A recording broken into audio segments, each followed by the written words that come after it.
My goal for you by the end of this video is for your shoulders to move and feel noticeably better. Assuming you don't have anything too crazy going on and you don't have any tears or any sort of structural abnormalities, a lot of shoulder pain is often because the rib cage is not in a good position and it's not setting the foundation for the shoulder to have enough mobility and a neutral position to start with. As I discuss in much of my other content, the rib cage is that foundation of which the scapula sits on.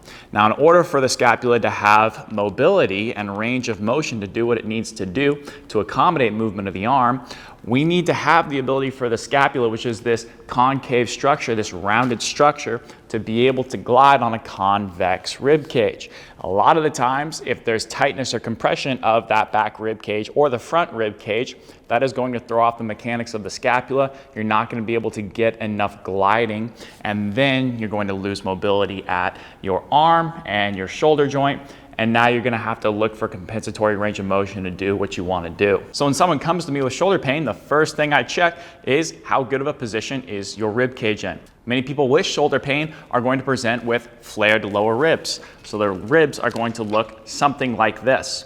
And they're not actually able to get themselves in a stacked position where their ribs are directly over their hips. The way we can decompress this space is through breathing, because we have a huge cavity in the back of our rib cage called the posterior mediastinal space, which is essentially space for the lungs to create expansion into. It's much larger than the front one. So the way we can get all this junk in the back to let go and free up some space, whether that's tissues or the joints and the vertebrae themselves, is through breathing and expansion of this area. And being able to breathe through that position is really helpful, because then if we can educate ourselves how to open up this space effectively, as we breathe tens of thousands of times throughout that, after we're done with the drill, we're able to dynamically open and close this space. Open it upon inhalation, close it upon exhalation.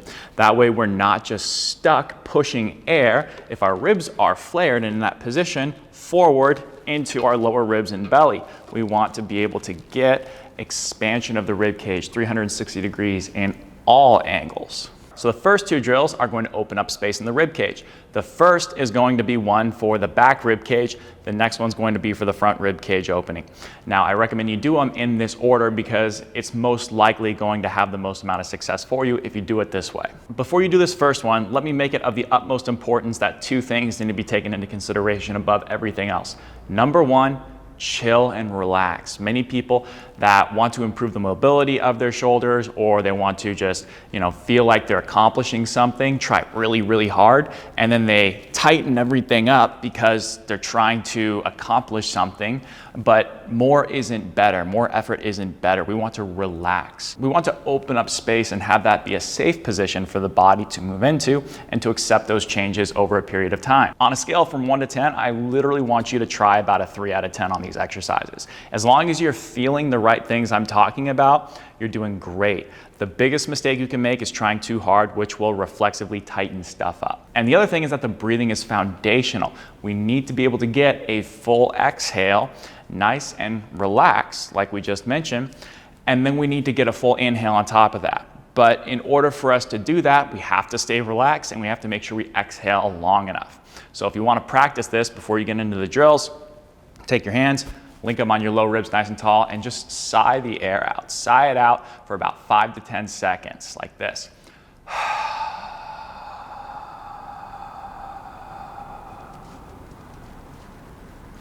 At the end of that exhale, hopefully you felt more side abs rather than six-pack abs kick on, because your side abs are more responsible for their role in respiration and getting the rib cage in a good position. And then you want to slightly hold on to the tension in your side abs as you inhale through your nose, nice and silently, for about 5 seconds. And you should feel your rib cage open up in all directions, and that is a really good sign you're doing something right. Appreciating the role of the rib cage and how it is going to influence the mechanics of the shoulder is a foundational principle and the most important thing we go after early on in my shoulder health program. If you want to learn more, you can check out the link down below in the description. There's a lot more exercises like this. So try this first exercise for about 8 to 10 breath cycles. Okay, now for this first one here, you want to be in this short seated position with your mid to upper back flat on the wall to start. Your low back is going to be slightly off of it, but you want to make sure you're feeling your sit bones on both sides. And we'll talk about modifications you can add to this if this is an uncomfortable position. But to start, let's just go through it as it is. Now, you want to make sure that your knees are in line with your feet and your hips, not outside, not too far inside. Right here, keep both feet flat. Now, I'm going to take my arms right here, rest them on my knees, and as I exhale, I'm going to peel off of the wall. And this is the most important thing. Instead of just leaning forward, I'm going to try to push my rib cage back as I reach my arms away from me. And this is the difference. So watch me very carefully. I push my ribs back as I reach. That's what we want. What we don't want is this. So imagine my hand is on your upper back and you're trying to push your ribs back into me and protract your shoulders as you reach without shrugging. Okay, now, looks like this.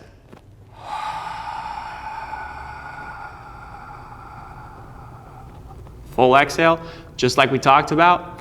Maintain your side abs on a little bit as you inhale through your nose and maintain that reach. Exhale again.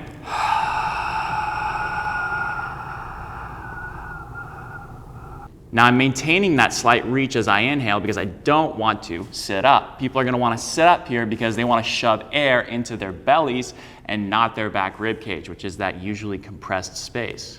Now if you want to bias one side opening up more than the other, you can maintain that same reach like this, and then you can slightly reach one arm further as you inhale through your nose, and you're going to feel a nice stretch and opening of that space. If that's too uncomfortable, you can grab yourself a little seat like this, or even potentially two. Just make sure, again, you're feeling your sit bones. Mid to upper back is on the wall to start, reaching right here and resting your hands, and then moving into it. Next, try this exercise on each side for about 8 to 10 breath cycles. Okay, now for this one, what we want to do is get a door frame or a rack where we can hook our fingers fully around something at shoulder height. Some of us are going to benefit from feeling more of a stretch like this, but for most people, I want them to start like this with the thumb down. Make sure it's perfectly at shoulder height and your feet are square ahead, shoulder width and hip width apart. Now bend both knees a little bit and take a very slight step back with the same side of the arm that's on that rack or door frame. So this is my right side in this example. Now this is where most people screw it up. You got to make sure you stay relaxed and it's a subtle stretch.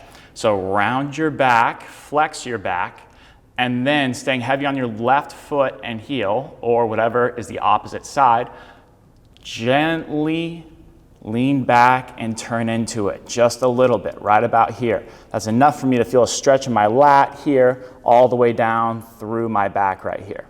Now it's going to look like this from a front-on perspective. I'm side bent, compressed on the left, opened on the right. You want to exhale until you feel your side abs on the left engage even more. You want to hold that compression in your side abs. Inhale through your nose, nice and softly and silently. You're going to feel all this really open up, and it should feel great. So it looks like this: shoulder height, bend the knee softly, small step back, round the back first, and then turn into it right there and breathe. What you do not want to do is crank into it like this. This is going to make you feel a bigger stretch, but that's not necessarily better. If you create a huge stretch in a muscle, that actually creates tension in the muscle. So we want a subtle stretch, and also when you do this, you're much more likely to flare your ribs a lot and extend your low back. Now, once we have the rib cage in a better position, at this point, it is more appropriate, in my opinion, to go after the musculature on the backside of the rib cage and use that to reposition the scapula and get it in a better neutral position. Now, this is a lot of the musculature that people would traditionally go after if they're trying to improve someone's shoulder health, like your traps and your triceps, and also some of your rhomboids potentially as well. Now, these muscles are very important for shoulder health, but in my opinion, people go here too quickly and they don't appreciate the role of the rib cage. But the good news is we've just done that. So now we can use an exercise like this to help promote better positioning of the scapula, but also still keep the rib cage space we opened up nice and free. Okay, for this next one, you want to get a real light long band. And we'll talk about modifications we can do in a second here, but ideally it's long and tubular like this, and it doesn't have a ton of resistance when you pull on it. So we're gonna start in this long seated position, and we're gonna have as much of our back flat against the wall here as we can. Our low back's gonna be off of it slightly, but ideally we're gonna feel our sit bones on both sides a little bit. So you can adjust how far away from the wall you wanna be, but the most important things are you have your mid to upper back flat against the wall, and your head is comfortably resting against the wall. And obviously your neck won't be on it because you wanna maintain some neutral degree of lordosis within your neck. Take that band and grip it shoulder width apart, right about like that. And then reach it and then pull back until your elbows are a little bit underneath your shoulders. It shouldn't feel like they're too low or too high. About a couple of inches below is what you're looking for right there. And you're gonna be pulling that band so that way your fists are in line with your elbows. So it's like that right there. When I do that, I should still feel my mid to upper back flat on the wall, and I should still feel like my head is relaxed, my hips are chill, and I should feel a little bit of a contraction of muscles on the back side of my shoulder blades. That's good. So now, exhale through your mouth. Get all the air out until you feel those side abs. Hold a little bit of those side abs. As you inhale through your nose, you feel your chest open up. It should feel really nice. Exhale again. The biggest mistake people are gonna make here is they're gonna actively squeeze your shoulder blades down and back together. You don't wanna do that. You should naturally have your shoulder blades come back because you're bringing your arms flush against that wall right there. That's all you need. Don't worry about squeezing actively. It'll happen because of the position that you're in. Now, if you don't have a long band, you could take a mini band like this, hold it like that, and then do the same exact thing right there. Just ideally, it should be a really light mini band. If it's too heavy, you're just gonna really squeeze your shoulder blades back and down too much, and you don't wanna do that. And if that long seated position is uncomfortable, you can get a little step of varying height, and you can do the same exact thing. Just make sure everything is aligned. You're feeling your sit bones. Boom, you can go right there and do the same thing.